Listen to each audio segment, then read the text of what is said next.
What's good, everyone? Welcome back to TFD, your go-to spot for all the latest and realest basketball talk. Today, we're taking a quick trip back in time, just a little rewind, because we've got something special. Caitlin Clark giving the scouting report on herself. But trust me, there's more to this than just a self-assessment. There are some nuggets in here that are seriously worth breaking down.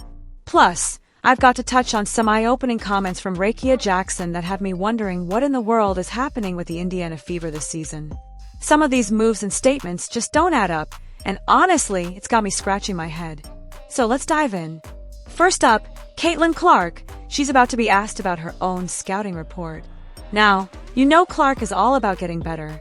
Right after Stephanie White took over as head coach, Clark actually sat down with her and the staff, went through her own game film, and even asked for the exact scouting report the Connecticut Sun used against her last year. That's next-level dedication, and shows why she's so driven to level up her game. And if you remember, Clark's got that confidence too. Back in her college days, she joked that you can try to scout her all you want, but you really can't predict what she'll do because of that read and react defense. "You can't scout that," she said, and she meant it.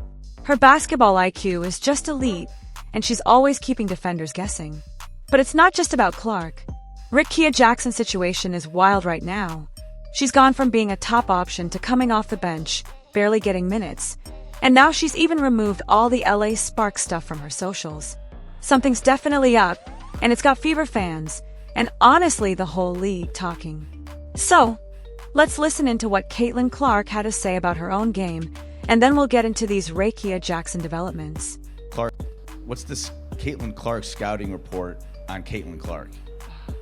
Well, you just watched Debbie Antonelli's videos that she's been putting on Twitter, because I gave an entire scouting report, and I still do it in the game. But I mean, I'll tell you, but if you just watch my games, not much ever changes. You know, I like to step back going to the left. I think the thing that makes it really hard is we run a read and react offense. You never know what's going to happen.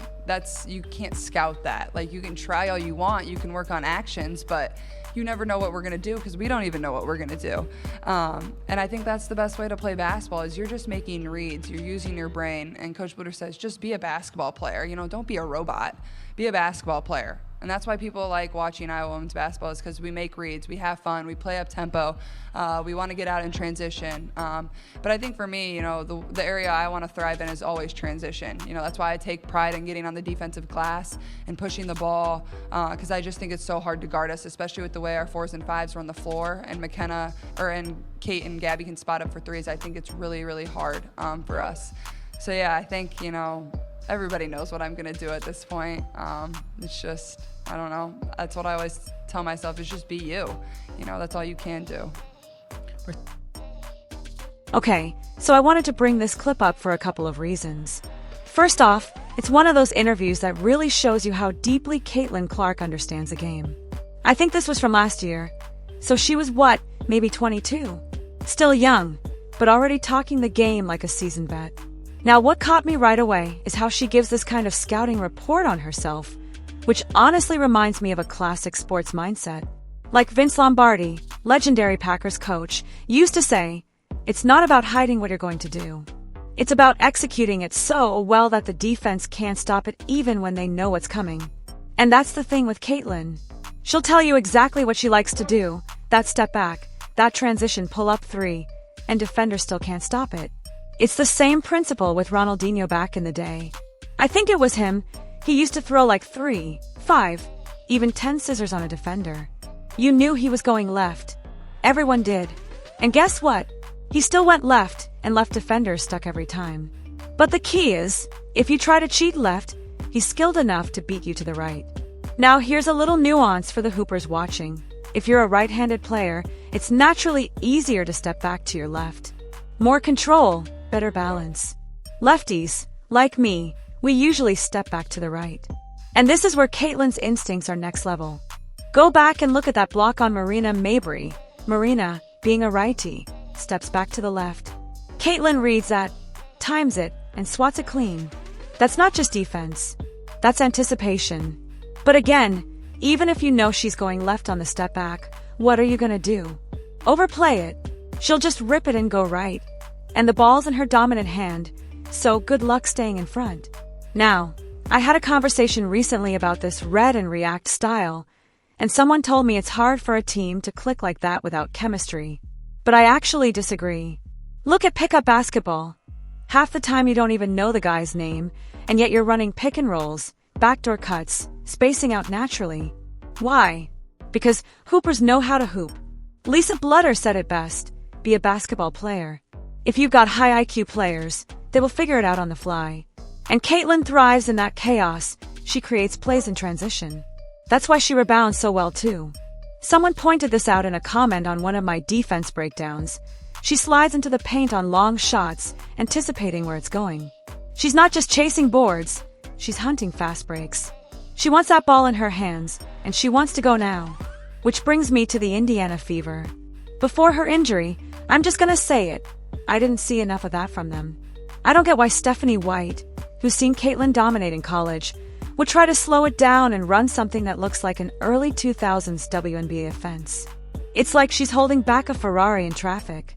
And yes, you'll see moments where they do let her loose, but it should be the system, not the exception. Remember when Christy Sides finally just gave her the keys? Just let her go. That's when the Fever suddenly became the must-watch team in women's basketball. Win or lose, they were fun. They had an identity.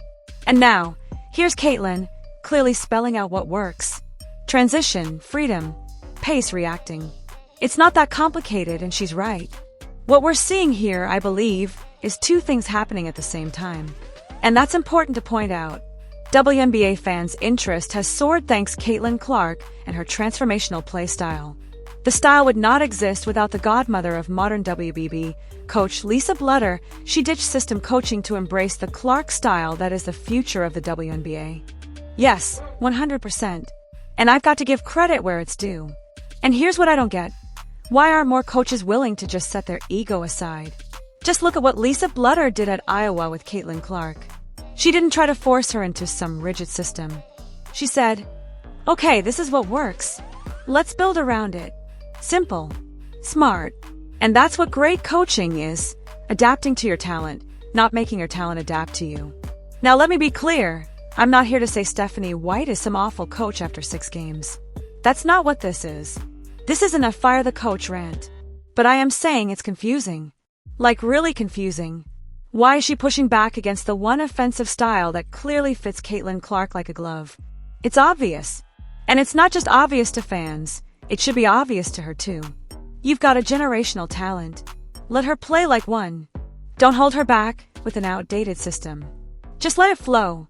I mean, even Rakia Jackson sees it. It's right there. People, when they're on their game, Indiana Fever. Yeah. Because they play so fast. They get the ball up. Like, as soon as you score, you better run back or they're scoring on you. So I feel like if they catch you slipping, they're going to get you. Y'all hear that? Did you catch that? Because if you've been rocking with the channel for a while, then you already know. We've touched on this before. Whether it's breaking down Caitlin Clark's on-court vision, her post-game insights, or just analyzing how the Fever function when they let her cook, it always comes back to the same thing. And boom, she nailed it again. Soon as Christy Side stepped back and let Caitlin run the show last season, Indiana was flying up the court. They were getting layups off made baskets. That's not normal pace, that's elite tempo. But this season, with Stephanie White, that spark is gone. We haven't seen it. And now here comes Rakia Jackson, a second-year player, and even she gets it. You can see it in how she plays, how she moves. So why doesn't Stephanie White get it? Why is she trying to control and slow down something that was already working? It's not just me saying it, and it's not just fan talk. You've got players who understand what kind of offense makes this team dangerous. Caitlin herself has talked about it, that read and react style. It's not about robotic motion. It's about hoopers making smart, instinctual plays. You don't need 6 months of practice to do that. You just need basketball players who can read the floor and play together. That's it. All this talk about needing more time to gel. I'm sorry, I'm done with that narrative. Look at the Mystics. Look at the Valkyries. New faces, rookies, fresh rotations, and yet they're still competing. They're not perfect, but they're playing with pace, energy, identity. So no, the Fever don't need more time. They need to stop playing scared and start playing free. Anyway, let me know what you think in the comments. Drop your thoughts. I read them all. Smash that like button. Sub if you're new. And you already know, we got more coming soon. Let's get it. If you're wondering how Caitlin Clark is handling sitting out, she's engaged and standing up often. She's not used to this.